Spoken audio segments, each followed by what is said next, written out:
Ok. Alors, est-ce que vous connaissez la palette Aspect dans Illustrator? Ça vous dit quelque chose? Alors, la palette Aspect, c'est une des palettes les plus importantes dans Illustrator. Qui connaît la palette Aspect ici? Levez la main. Personne ne connaît la palette Aspect, donc personne ne connaît Illustrator ici. C'est enterré.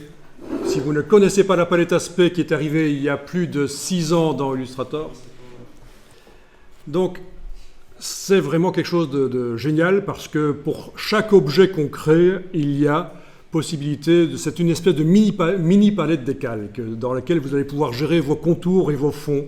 On va faire quelques tests. Une fois qu'on a mis au point un aspect d'objet dans cette palette aspect, on le stocke dans la palette style graphique, par exemple, et on peut le réutiliser sur n'importe quel autre objet. Je vais vous montrer ici le fonctionnement de cette palette aspect. Bien sûr, à un certain moment, vous devrez faire des travaux pratiques et vous allez pratiquer.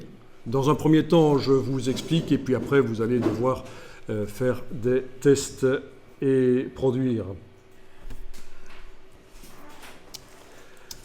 Ok, donc fenêtre aspect, vous l'avez trouvé.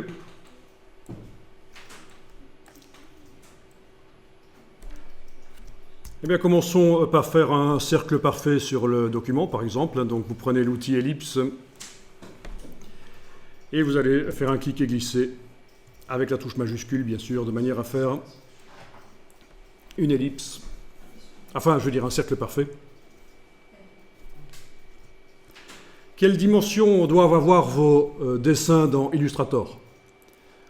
Parfois, peu importe. C'est ce qu'on va vous dire d'habitude. On va vous dire c'est du vectoriel, peu importe la dimension à laquelle vous créez vos dessins dans Illustrator. C'est faux.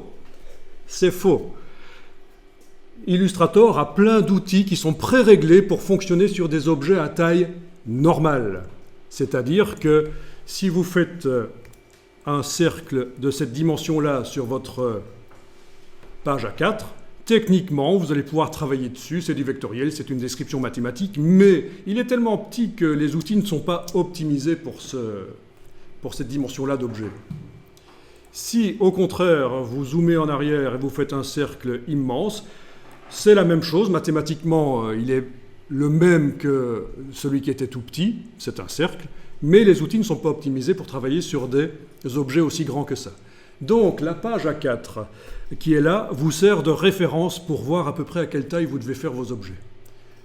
Vous êtes libre de faire des cercles de différentes tailles, bien sûr, ça va fonctionner, les outils fonctionneront sur un cercle comme ça, sur un plus grand, ça marchera, mais pas un minuscule comme j'ai montré ou un très grand. Vous allez avoir des problèmes avec les outils d'Illustrator, avec les effets spéciaux, les ombres portées par exemple, etc.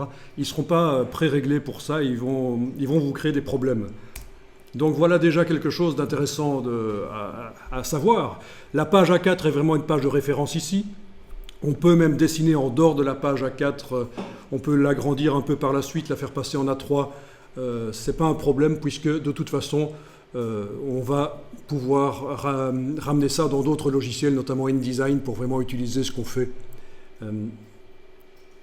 Mais elle a son importance, parce que techniquement, il est possible de la faire disparaître de l'affichage. Vous pouvez aller dans Affichage, masquer le plan de travail, essayez ça, commande majuscule H, vous n'avez plus de plan de travail. La zone que vous voyez là, elle est immense, c'est une zone qui doit faire 1,50 m sur 1,50 m peut-être. Vous n'avez plus votre référence, votre page A4 qui est là. Je ne vous conseille pas du tout de travailler comme ça. On va faire réapparaître la page A4, menu affichage, et on va demander d'afficher les plans de travail. Et voilà, vous avez votre page A4. Donc déjà, ce que je viens de vous expliquer là va vous éviter des gros problèmes avec Illustrator, notamment quand vous allez travailler avec les symboles qui ne vont pas vraiment supporter d'être trop grands, à moins d'avoir une machine super puissante qui arrive à tenir le coup. Si vous commencez à travailler dans Illustrator, des symboles immenses qui sont beaucoup plus grands que votre page A4, vous allez voir que ça va ramer à mort.